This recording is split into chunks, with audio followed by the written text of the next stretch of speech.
In South Africa, they're about to hold what promises to be the country's most important elections for 30 years. The ruling National Party has called white South Africans to the polls in a snap election.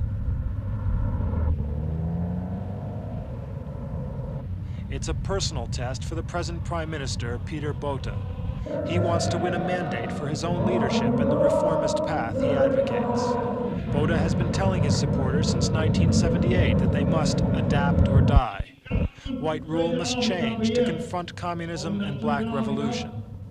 This total onslaught in the spheres of propaganda, in the economic field, psychologically, undermining, and military threats against us, with a positive policy to maintain our security, our economic progress, and our action to maintain freedom and to uphold our country's freedom.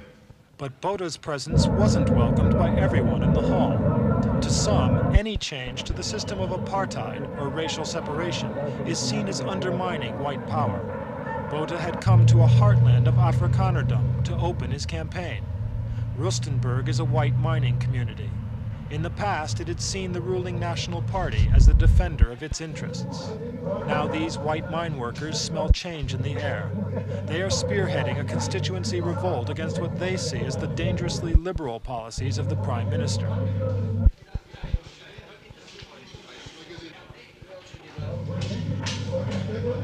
These men work in a boom industry. Mining, especially gold, is fueling an 8% growth rate in South Africa. But the white workers here are frightened. They believe any loosening of the apartheid system will let black workers into their reserved jobs. Some right-wingers, for example, claim that Mr. Botha's government is planning to allow black miners to obtain blasting certificates. So in Rustenburg and in other constituencies, white workers are turning to racial hardliners. Within the National Party, that means to the Verkramptes, the rigid ones. Men like Dr. Andreas Trunicht, who look back to Dr. Verwoerd's strict conception of separate development. I refer to something Dr. Verwoerd said in 1961. In 1961 in London. He said, I can see a development of a Commonwealth of South Africa. A Commonwealth where blacks and whites can cooperate as separate and independent states. In short, a policy of good neighborliness based on two principles: political independence and economic interdependence. Political independence and economic interdependence. A Commonwealth where blacks and whites can cooperate as separate and independent states. But even Dr. Trunicht himself is facing a fierce challenge. The Gestichte Nasionale Partij, or HNP for short, stands for an even more rigid position. It was founded in 1949 by ex-nationalist MPs. The first leader, Dr. Albert Herzog, was a former Minister of Posts and Telegraphs. Although the HNP received a great deal of publicity at its first outing in the 1970 election, it didn't win any seats. Jaap Marais, another ex-National Party MP, succeeded Herzog. Marais believes that the HNP is the only party that will preserve the Afrikaner heritage. 11 years ago, he outlined his differences with the National Party. Three areas: foreign policy, economic policy, the execution of the policy of separate development, and in the relation between Afrikaans and English. Do you feel, in fact, that the Prime Minister has become too liberal? Well, you may call it liberal. I don't know in what sense you use the word, but I think it's become too soft. That view is still the HNP position. Today, though, the message seems to be winning greater support. The hardliners are coming to the fore. Recent polls show a sharp drop in the committed Afrikaner support for the government. Since 1979, the HNP's share of the electorate has doubled to nearly 8%. Clearly, it's still not going to replace the National Party in power, but it's hoping to win its first parliamentary seats. The psychological impact of that would be far greater than the electoral one. Support for the hardliners could dramatically curtail Mr. Botha's reforms and strengthen the right wing in his own party. The election's been summed up as a contest between the Verkramptes and the super Verkramptes.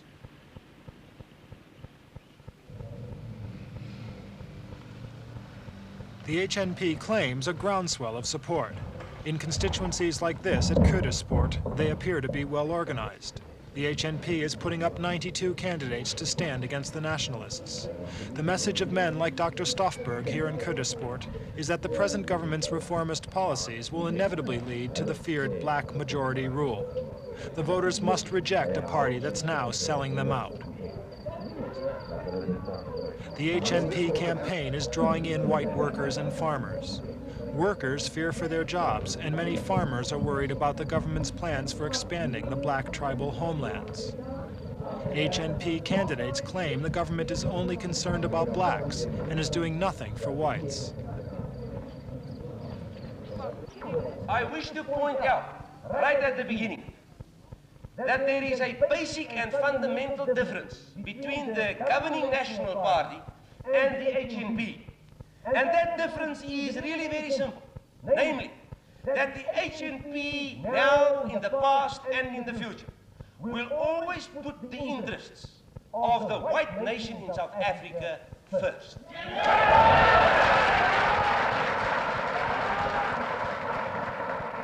Already, the HNP have flexed their muscle to block some of the Botha initiatives.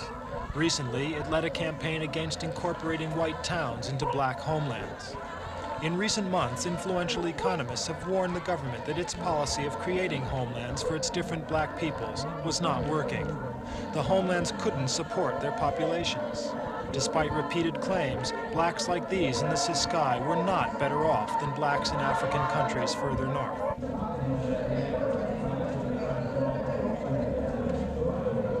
The barren and drought-affected Ciskei is the latest homeland due for independence. As the Ciskeians voted for that independence, it was already apparent to the government and its advisors that the region could never become self-sufficient.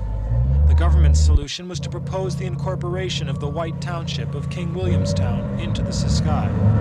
This white center would add economic muscle and jobs.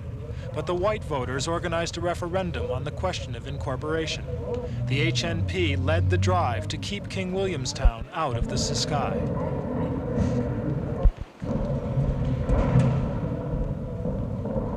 The vote was overwhelmingly against incorporation, a result that was particularly embarrassing for the government. Most importantly, it revealed the depth of hardline feeling and the disaffection among white voters. I've been a nationalist all my life, and when TV broadcast the issue of King Williamstown being incorporated, I then started realizing that with all the irregularities that have taken place through the past years, this was the final straw. I just couldn't take it. I realized then that I'd been made a fool of. And all the promises that were made to me by MC Botha, Munich, and John Foster, I was present at those meetings. And these men promised us thoroughly that this would never, never, ever go black. The corridor would stay white. And what happened? They deceived me. And I realized then that the time had come for me to do something about it. And I resigned for number one, to get out of them. I don't want to be associated with them at all, henceforth. The third major political group, the Progressive Federal Party, seems out of touch in this contest of the hardliners. The PFP opposes the homeland policy and the whole structure of separate development. Although led by Afrikaner Frederick van Zyl Slappert, the PFP has its main support among liberal English-speaking whites. Slappert sees Botha's reforms as totally inadequate. But his main emphasis is against the siege mentality of the right, and especially of the HNP. Either you withdraw into a lager of siege politics, and it's very easy to whip up fear to do so. You can use the Swart Gevaar bogey if you want to. You can terrify the elderly and the pensioners. They do that. I know, I've heard it. And then you've driven them all into the lager. And you then ask them to put their heads in the sand and to ignore the problems of the future. Or else, that is what and that is the clear position of the HNP, by the way, ladies and gentlemen. They say it with disarming frankness, as a matter of fact. They don't even feel ashamed about it, they just say, no.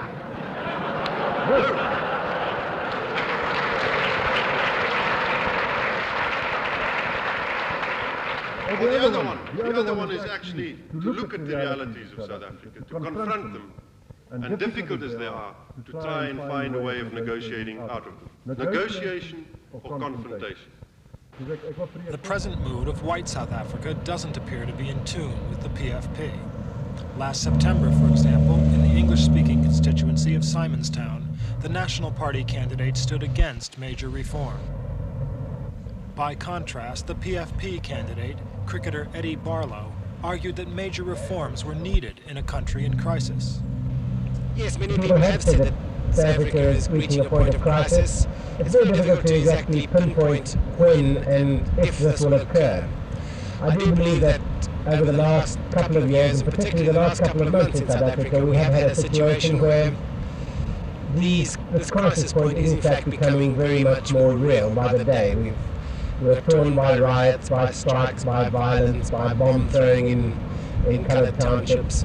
And I think that crisis point is coming ever closer. I think what is important, though, is that the Nationalist Party today is in a situation where virtually all the academics in South Africa, parastatal bodies such as the Bureau of Economic and Social Research, are in fact saying that separate development, the homeland policy, is in fact not working.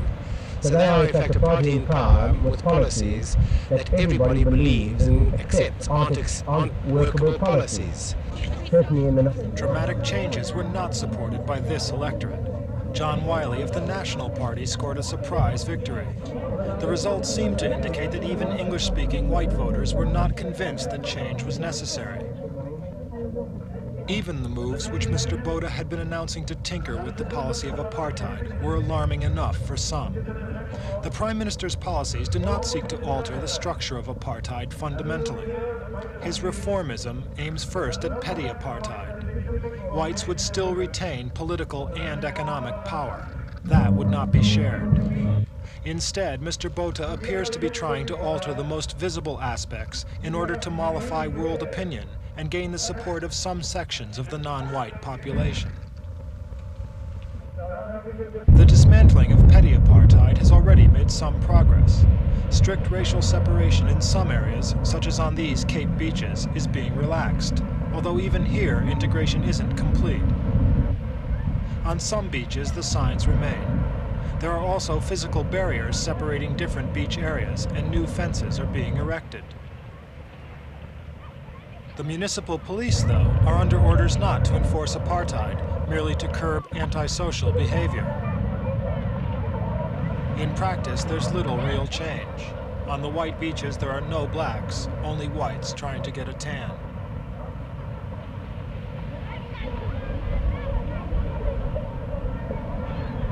Sport is another area where petty apartheid has been relaxed. Changes which allow for limited interracial sport are an election issue. The hardliners in the government say that it is such integrationist policies which are provoking large-scale defections by white voters to the HNP. Limited interracial football is now taking place against the background of world sporting boycotts and pressure.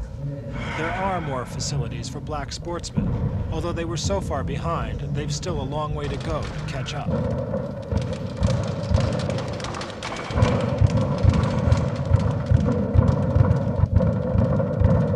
Those in favor of more integration in sports see it as a way of gaining international approval, creating conditions where investment will continue to flow in. But how real are the changes that are taking place? The trainer of this and other black boxers doesn't believe that full integration is at hand. No, sir, it is not. This is just a window dressing maybe you have heard in Britain. As I can tell you right now, the boxing board of control is predominantly white-owned, so it is not integrated. How can the sport be integrated when the people who are really administering the sport are not integrated? Can never be. So how discouraged are you about the future? I am discouraged, but one should never fail to try. You got always to try and try, and maybe one day things will get all right. There are many who are not prepared to wait, and their numbers are growing. Last June, members of the ANC guerrilla group launched their most spectacular raid into South Africa. The target was an installation of the South African Oil Company. Guerrilla raids are still rare, but in the black township of Soweto there is a mood of growing militancy. To these blacks, Mr. Bota's reforms change little, and the election campaign is largely irrelevant. South Africa's blacks outnumber the whites 5-1, but they have no vote in national politics. Instead, they are turning to confrontation. A recent newspaper poll in Soweto showed that a majority of blacks feel change to the apartheid system will only come by violent means. Mr. Bota's reformism seeks to keep the lid on this unrest and deflect the grievances of non-whites. Social calm is an imperative for economic and political progress.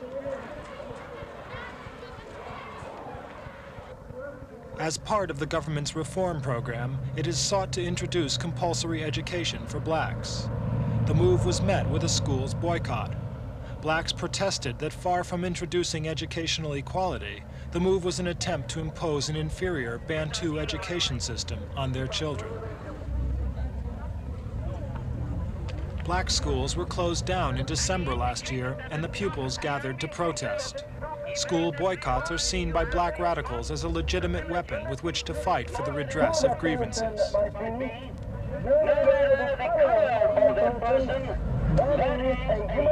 Some black parents support the government moves for compulsory education. But overall, this is another government reform greeted more with suspicion than support in the black community. Government reforms in labor relations also haven't kept the lid on black unrest. A municipal workers' strike in Johannesburg was one of over 200 strikes in the past year. After years of suppression, black workers are starting to flex their muscles. Although defeated in this dispute, they have won some notable victories. Mr. Botha has found himself caught between a politicized black workforce and a white minority seeking to protect their higher pay and conditions. The government response has been to try cautious labor reform while cracking down on some black union activism. Some black union leaders have been arrested and put on trial. But companies who have attempted to ignore organized black labor have found that they are no longer dealing with a docile workforce. After sacking black workers, one company found its goods boycotted and its products left on supermarket shelves. It caved in and rehired 88 black workers. Arrest and detention hasn't curtailed union activity. Now the government intends to bring in a new, wide-ranging labor law, which it hopes will curb the rising labor unrest and strikes. The new bill provides for trade unions to open their membership to workers of all races. Also part of the reforms, however, are new controls, including the regulation of unions' political activities. For black unionists, worker power is a step to political power. The new bill seeks to curb this trend.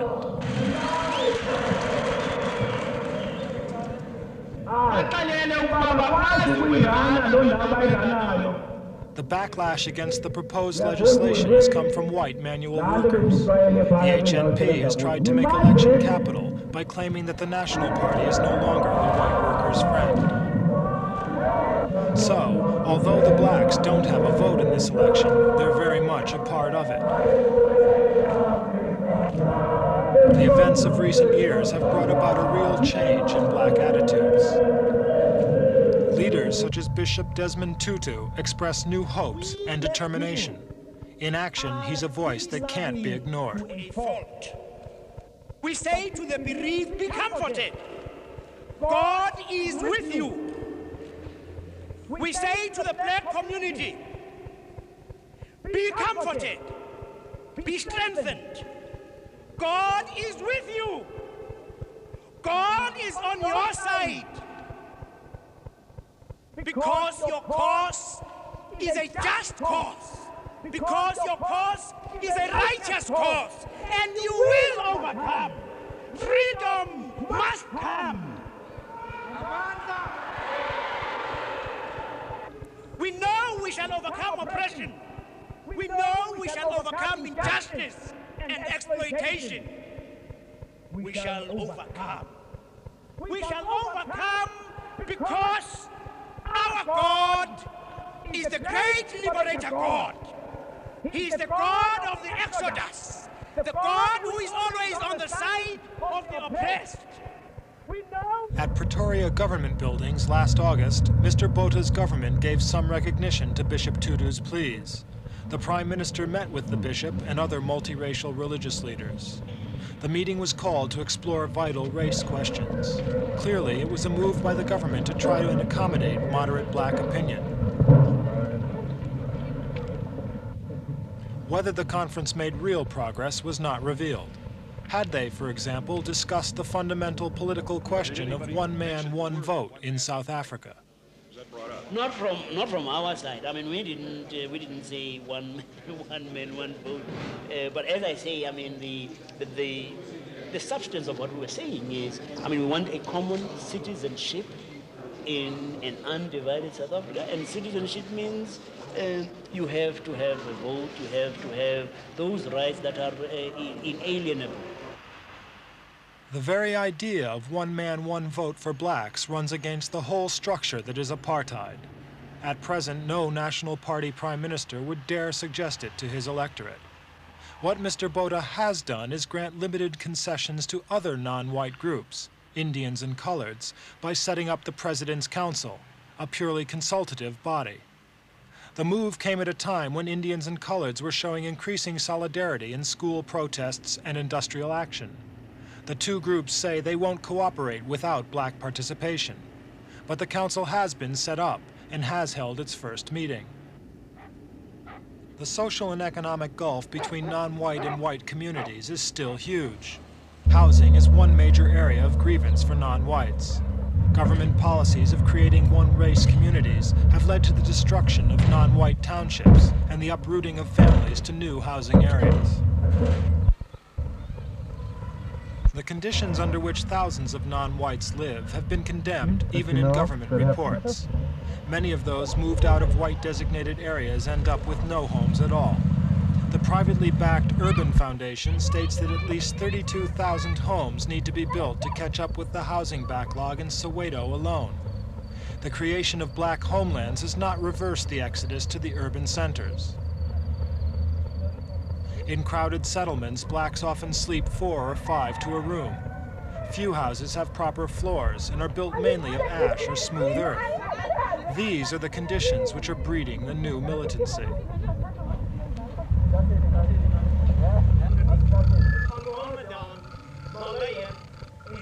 The blacks suffer, complain, demand. The whites increasingly say no. No more concessions, no more ground lost. This is the other side of the vice that's squeezing Mr. Botha.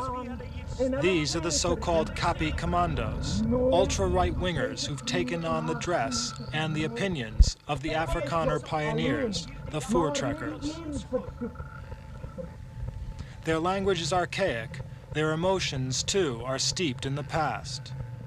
Here, they're commemorating the thousands of Afrikaner women and children who died in British concentration camps during the Boer War. But there's a very up-to-date point to it, too.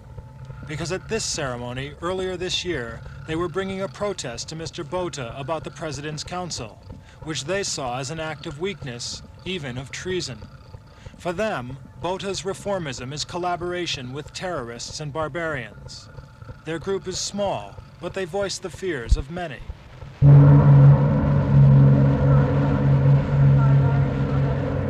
In the face of all these conflicting pressures, the government of Mr. Botha can console itself with one important fact. South Africa is strong. The security forces are the best equipped on the continent and well able to deal with threats from without or within. That is a comfort for Mr. Botha, but it's not one that he can hug to his chest for very long. For the last half-dozen years, the pace of change in South Africa has been accelerating rapidly, and there's never been a time when expert opinion on all sides has been so convinced that crisis point is approaching, if it hasn't already arrived. The coming elections may well show which way South Africa's future lies.